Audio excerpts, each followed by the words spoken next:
بسم اللہ الرحمن الرحیم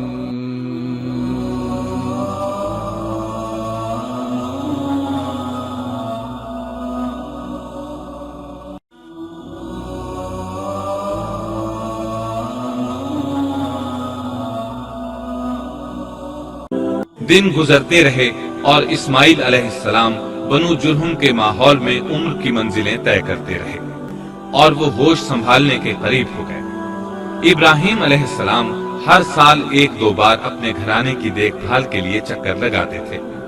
جب اسماعیل علیہ السلام نے ہوش سنبھالا تو ایک بار پھر ایک عظیم آزمائش کا وقت آ گیا۔ ہوا یوں کہ ایک مرتبہ ابراہیم علیہ السلام مکہ تشریف لائے۔ ایک جگہ آرام کے لیے بیٹھے کہ نیند کی وادی میں پہنچ گئے۔ نیند میں انہوں نے خواب دیکھا کہ اپنے لخت جگر کو اپنے ہاتھ سے ذبح کر رہے ہیں۔ ساتھ ہی آنکھ کھل گئی۔ ابراہیم علیہ السلام جانتے تھے کہ انبیاء کرام کے خواب حقیقت ہوتے ہیں، اللہ کی طرف سے وحی ہوتے ہیں، اور شیطان کسی صورت ان کے خواب میں نہیں آ سکتا۔ لہٰذا انہوں نے اس خواب کے مطابق عمل کرنے کا پختہ ارادہ کر لیا۔ کسی قسم کی پریشانی کا شکار نہ ہوئے۔ اللہ رب العزت نے اس عظیم اور تعجب خیز واقعے کا قرآن مجید میں ذکر کرتے ہوئے فرمایا، اور ابراہیم نے کہا میں تو ہجرت کر کے اپنے پروردگار کی طرف جانے والا ہوں، وہ ضرور میری رہنمائی کرے گا۔ اے میرے رب، مجھے نیک بخت اولاد عطا فرما۔ تو ہم نے ایک بردبار بچے کی بشارت دی۔ پھر جب بچہ اتنی عمر کو پہنچا کہ اس کے ساتھ چلنے پھرنے لگا تو ابراہیم نے کہا، میرے پیارے بیٹے، میں نے خواب دیکھا ہے کہ میں تجھے ذبح کر رہا ہوں، اب تو بتا تیری کیا رائے ہے؟ ابراہیم علیہ السلام نے اسماعیل علیہ السلام سے رائے لی۔ سبحان اللہ، انہوں نے جواب میں فرمایا، اے ابا جان، آپ کو جو حکم ملا ہے کر گزریے۔ یہ نہیں کہا کہ مجھے تو حکم نہیں ہوا، بلکہ فوراً سر تسلیم خم کر دیا، اس لیے کہ وہ جانتے تھے انبیاء کا خواب حقیقت پر مبنی ہوتا ہے، اللہ کی وحی ہوتا ہے، اس لیے بالکل پریشانی ظاہر نہ کی۔ یہ تک نہ پوچھا مجھے کیوں ذبح کر رہے ہیں، یا میرا کیا جرم ہے، یا آپ کے پاس کون سا صریح حکم آیا ہے۔ انہوں نے ایسی کوئی بات نہ کہی۔ اللہ کی فرما برداری اسی کو کہتے ہیں۔ چنانچہ اپنے باپ سے کہا، اے ابا جان، آپ کو جو حکم ہوا ہے اس کو کر گزریے، انشاءاللہ آپ مجھے صبر کرنے والوں میں پائیں گے۔ علماء کرام فرماتے ہیں اس جملے سے ان کا انتہائی ادب اور احترام شامل ہے، اور اس میں زبردست توکل موجود ہے۔ یہ نہیں کہا کہ آپ مجھے صبر کرنے والوں میں سے پائیں گے، بلکہ آپ نے اللہ کی مشیت کو جملے میں شامل کیا اور فرمایا، انشاءاللہ آپ مجھے صبر کرنے والوں میں سے پائیں گے۔ باپ بیٹا دونوں ہی مصمم ارادے کے ساتھ اللہ کا حکم پورا کرنے کے لیے پیش ہو گئے۔ اسماعیل علیہ السلام نے اپنے والد محترم سیدنا ابراہیم علیہ السلام سے کہا، جب آپ مجھے ذبح کرنے لگیں تو میری پیشانی کو زمین پر رکھ دیجیے گا، تاکہ آپ کو میرا چہرہ نظر نہ آئے اور کہیں آپ کے ہاتھ رک نہ جائیں۔ چہرہ دیکھ کر آپ پر شفقت پدری غالب نہ آ جائے۔ اب ابراہیم علیہ السلام نے بیٹے کی پیشانی پکڑ کر زمین پر لٹا دیا، جیسا کہ اللہ تعالیٰ نے فرمایا۔ جب دونوں مطیع ہو گئے اور ابراہیم نے اسے پیشانی کے بل لٹا دیا، اب انہوں نے چھری پکڑی اور گردن پر چلا دی، لیکن چھری نے گردن نہ کاٹی، بالکل اسی طرح جیسے آگ نے ابراہیم کو نہیں جلایا تھا، اس لیے کہ چھری میں کاٹنے کی طاقت اور آگ میں جلانے کی صلاحیت اللہ کے حکم کے بغیر نہیں آ سکتی۔ اللہ نے دونوں سے یہ طاقتیں سلب کر لی۔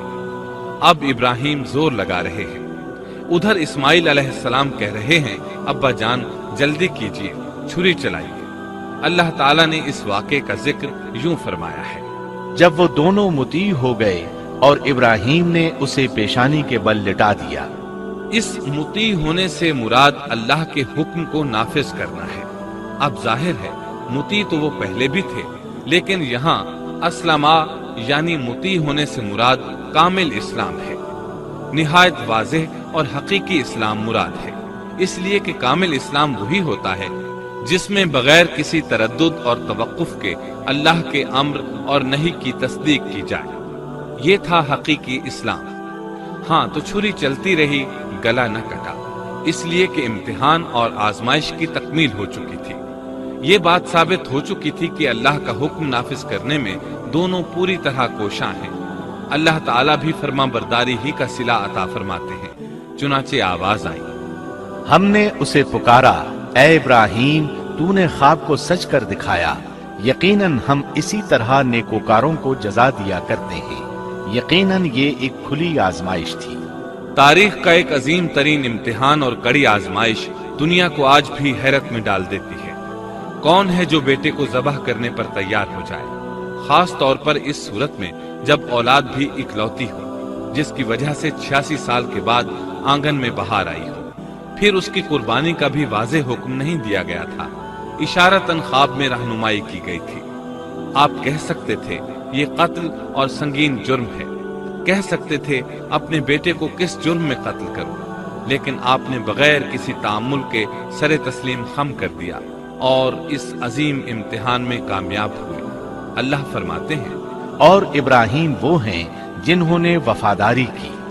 اس آیت میں یہ نہیں بتایا گیا کہ کس چیز میں وفاداری کی، اس لیے کہ وہ تو ہر معاملے میں مکمل طور پر وفاداری کا مظاہرہ کر چکے تھے۔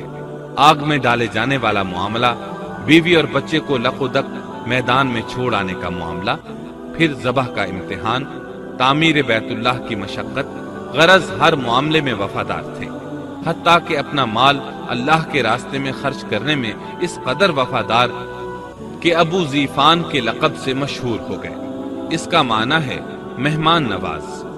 کسی مہمان کو دسترخوان پر اپنے ساتھ بٹھائے بغیر ایک لقمہ نہیں کھاتے تھے، باہر نکلتے مہمان تلاش کرتے، پھر اس کے ساتھ مل کر کھانا کھاتے۔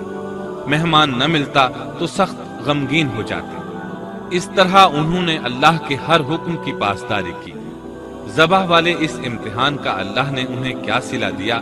اللہ فرماتے ہیں، ہم نے اسے عظیم ذبیحے کا بدلہ عطا کیا۔ ہاں تو ہم بتا رہے تھے، چھری نے گلا نہ کاٹا۔ ایسے میں ابراہیم علیہ السلام نے ایک آواز سنی۔ آواز پیچھے سے آئی تھی۔ انہوں نے مڑ کر دیکھا، جبریل علیہ السلام نظر آئے۔ وہ آسمان سے ایک مینڈھا لے کر آئے تھے، دنیا کے مینڈھوں میں سے نہیں بلکہ جنت کا مینڈھا لائے تھے۔ سیدنا عبداللہ بن عباس رضی اللہ عنہما سے روایت ہے کہ وہ میڈھا جنت میں 40 سال تک چرتا رہا۔ سفید رنگ، کشادہ آنکھوں، خوبصورت سینگوں والا حسین و جمیل میڈھا تھا۔ بہرحال یہ ابراہیم علیہ السلام کی وفاداری کا بدلہ تھا، جو اسماعیل علیہ السلام کے فدیے میں دیا گیا، اور پوری امت مسلمہ کے لیے حکم ہو گیا کہ اللہ کی رضا کے لیے قربانی اور ہدی پیش کرتے رہیں۔ کعبے کے پاس حرم الہی میں ہر سال یہ سنت ادا کی جاتی ہے، اور ان کے ساتھ ساتھ پوری زمین کے تمام خطوں پر بسنے والے مسلمان بھی اس عظیم فرمانبرداری کی علامت کے طور پر قربانیاں پیش کرتے ہیں۔ مینڈھے کے ذکر کا مطلب یہ ہے کہ ہم سنت ابراہیمی پر گامزن ہو جائیں۔ یہ مینڈھا ہمیں اللہ کے لیے قربانی کا سبق دیتا ہے۔ ہمیں چاہیے سنت ابراہیمی کی اقتدا کرتے ہوئے ہم اپنی جانوں، اپنی اولاد اور اپنے مالوں کو اللہ کی راہ میں قربان کرنے کے لیے تیار ہو جائیں۔ اللہ تعالیٰ فرماتے ہیں، اور ہم نے اسے عظیم ذبیحہ عطا کیا، اور ہم نے اس کا پچھلوں میں ذکر خیر چھوڑا۔ سلامتی ہو ابراہیم پر، اسی طرح ہی ہم نیکوکاروں کو جزا دیتے ہیں، یقیناً وہ ہمارے مخلص بندوں میں سے تھا۔